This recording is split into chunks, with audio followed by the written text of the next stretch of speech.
Olá! A Câmara Setorial da Carne Bovina funciona como um elo entre o governo e os representantes dos diversos setores da cadeia produtiva. Seus membros acabam de indicar por unanimidade André Bartossi como seu presidente. Ele foi nomeado pela ministra Tereza Cristina, da Agricultura, Pecuária e Abastecimento. É sobre isso que eu converso com ele, que também representa a Federação da Agricultura e Pecuária de Mato Grosso do Sul. André Bartossi, sua gestão vai até 2024, né? O que você pretende fazer?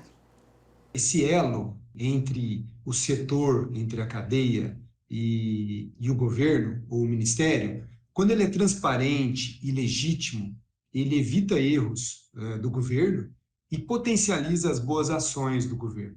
Então, eu acho que, resumindo em uma palavra, o que eu pretendo fazer é dar legitimidade, é conferir mais legitimidade para essa Câmara Setorial tão importante. Haja visto que a cadeia da carne é enorme, é gigantesca, né, do tamanho do rebanho brasileiro, lembrando que a gente, quando fala da cadeia da carne, está falando desde das centrais de inseminação, dos insumos, passando por todo o setor produtivo, recria, recria, engorda, entrando na indústria, que é o maior parque frigorífico do mundo, e no varejo. Então, realmente é um setor gigantesco e ele precisa ter legitimidade para poder superar seus desafios, que não são pequenos, né, Anete? Agora, como é que você pensa em fortalecer essa atividade, em termos de buscar mercados novos? O que você pensa a respeito? É muito importante falar que, assim, fazendo uma retrospectiva da cadeia como um todo, né, até o final do século XX, nós sempre fomos exportadores, né, nós sempre fomos grandes produtores, haja visto nosso rebanho realmente é muito grande há muito tempo, né? Porém, a partir do século XXI, da primeira década, né, nós começamos, o produto começou a sobrar um pouco, quer dizer, a gente começou a produzir e dava para o mercado interno e a gente intensificou a exportação. Isso mudou radicalmente, acho que talvez mudou de patamar a partir de 2017, que aí você vê em números as nossas exportações e os mercados atingidos foram realmente de um outro patamar. E isso não tem mais volta, né? Então, portanto, é papel, sim, de todo o elo da cadeia pensar em buscar novos mercados, em fortalecer, em desenvolver tecnologias comerciais. Por quê? Porque o lado produtivo é extremamente eficiente na moderna pecuária tropical brasileira, né? Portanto, esse é um grande papel. É histórico, nós sempre exportamos muito para a Europa. A Europa ainda continua sendo um fator importante de exportação, mas não em números. Hoje a Ásia e o Oriente Médio domina a nossa exportação, mas com um ponto interessante, né? Como você perguntou, quais mercados buscar, né? Hoje, nós entregamos, por exemplo, para a China, um produto muito semelhante ou talvez melhor do que a gente entregava para a Europa nos últimos 10, 12 anos atrás, né? E isso é uma evolução, né? Com isso, nós temos grandes potenciais de acessarmos todos os mercados do mundo, sem exceção. Existe um outro foco importante nesse setor, no seu ponto de vista, que eu estava lendo a respeito, que é o olhar que se tem em relação ao produtor, né? Talvez com um pouco de crítica, né? Como é que você pretende resolver essa questão?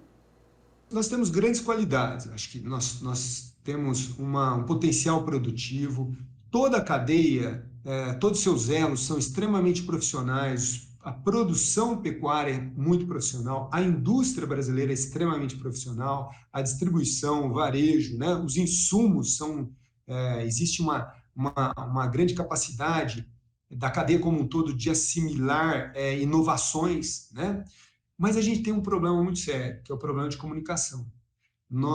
Talvez a nossa incrível falta de capacidade de se comunicar bem. Esse é um problema antigo nosso, e quando eu falo nosso, é de toda a cadeia da pecuária, né? Não estou falando nem do agronegócio em si, estou falando especificamente da pecuária.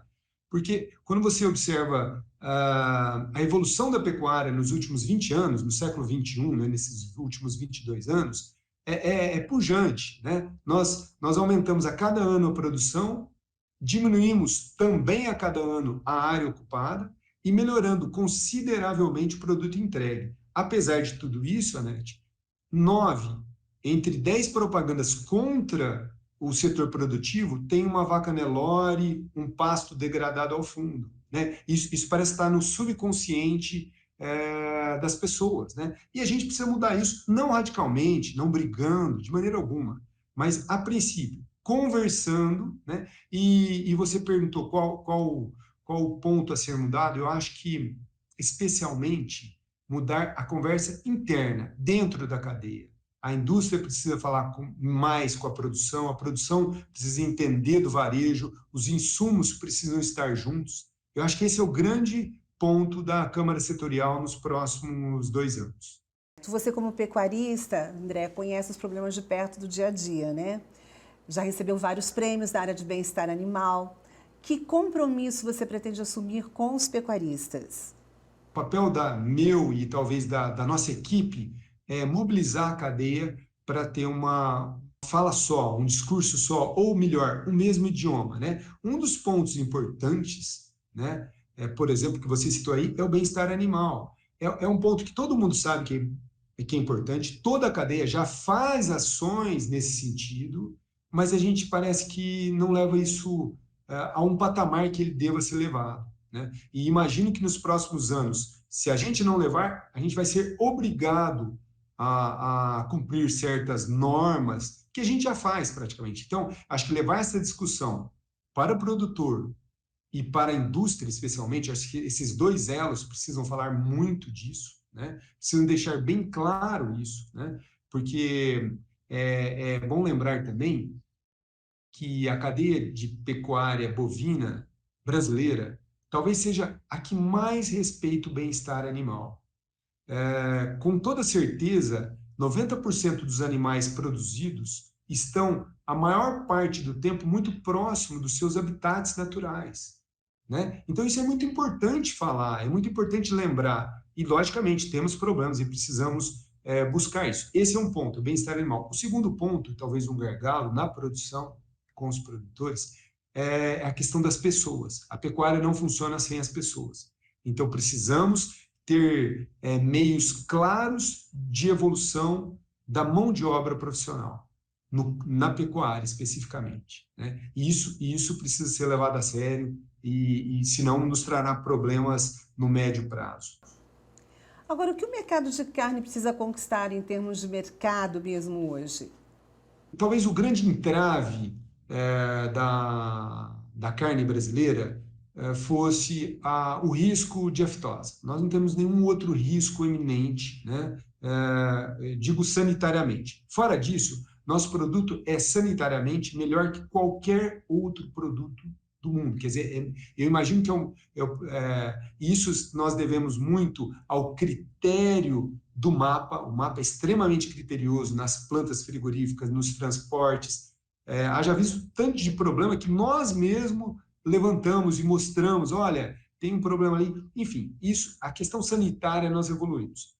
Na questão do produto, é extremamente clara também a evolução nesses últimos 25 anos, né, especialmente. Então, nós podemos acessar. Agora, mercados internacionais têm um sério problema. Enquanto nós produzimos para o mercado interno, qualquer problema que desse era simples de ser resolvido mesmo. Né? Uma planta que desse um problema, você exclui a planta e continua fornecendo o mercado interno com outras plantas.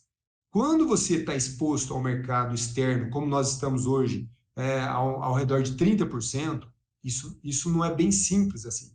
Então, temos que ter muito cuidado com relação à sanidade e à qualidade, e aí estaremos prontos para atingir todos os mercados. Japão, Coreia do Sul, Canadá, entre outros. Agora, sem dúvida nenhuma, o grande mercado nosso nos próximos anos é a Ásia e o Oriente Médio. E temos muito a se fazer. E o mais importante, é bom a gente sempre lembrar, jamais teremos problemas de abastecimento interno quando a gente começa a exportar. Pelo contrário, a exportação traz profissionalismo para toda a cadeia e gera, inclusive, um benefício, porque você acaba barateando os cortes que a gente não exporta. Então, quanto mais exporta, é até interessante que tem um efeito ao contrário. A gente sobra mercadorias boas também, mas que não são exportáveis por vários motivos, não por qualidade. Não estou falando por qualidade, até ao contrário, né?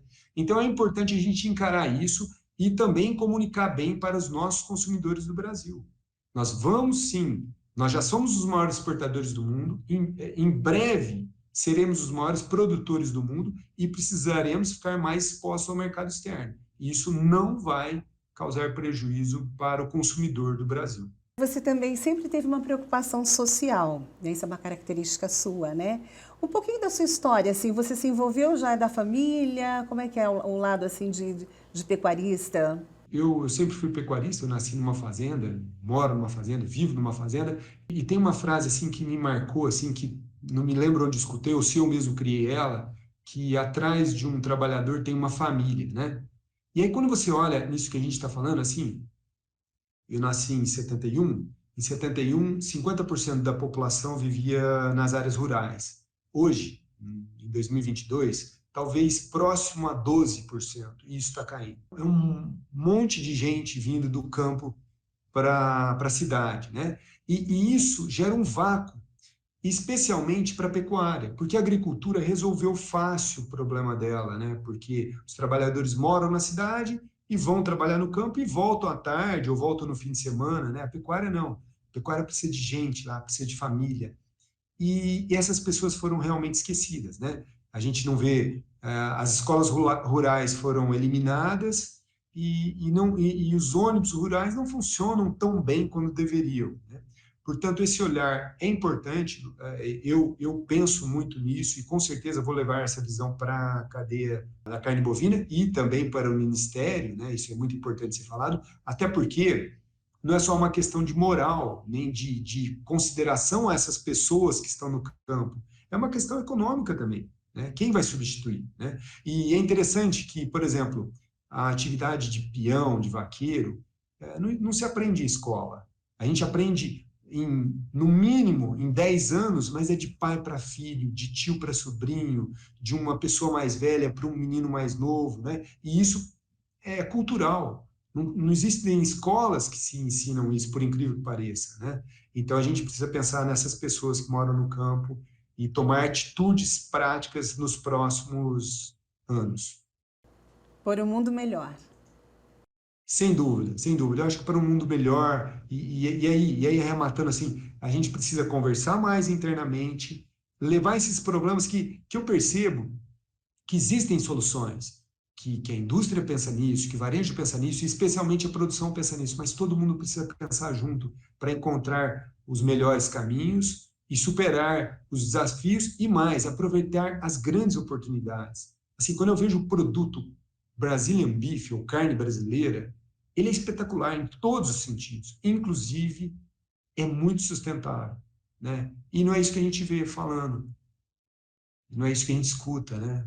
E um ponto muito importante, a gente não cabe bravatas aqui, não é com faixas e bandeiras ou brigas que a gente vai explicar isso. Tem que conversar, tem que explicar e também tem que assumir nossos problemas, né?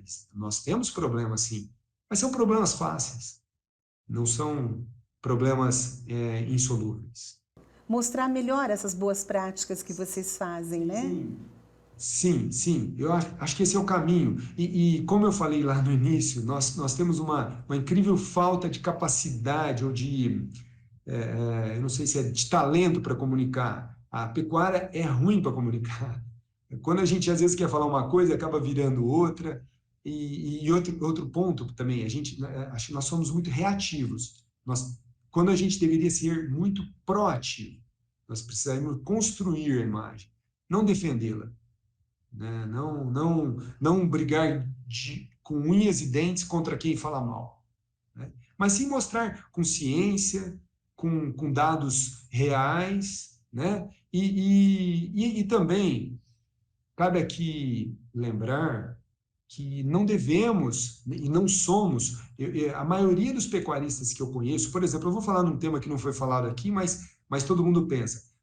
na questão ambiental. A maioria dos pecuaristas que eu conheço jamais desmatou ou queimou um palmo de terra e é contra o desmatamento legal.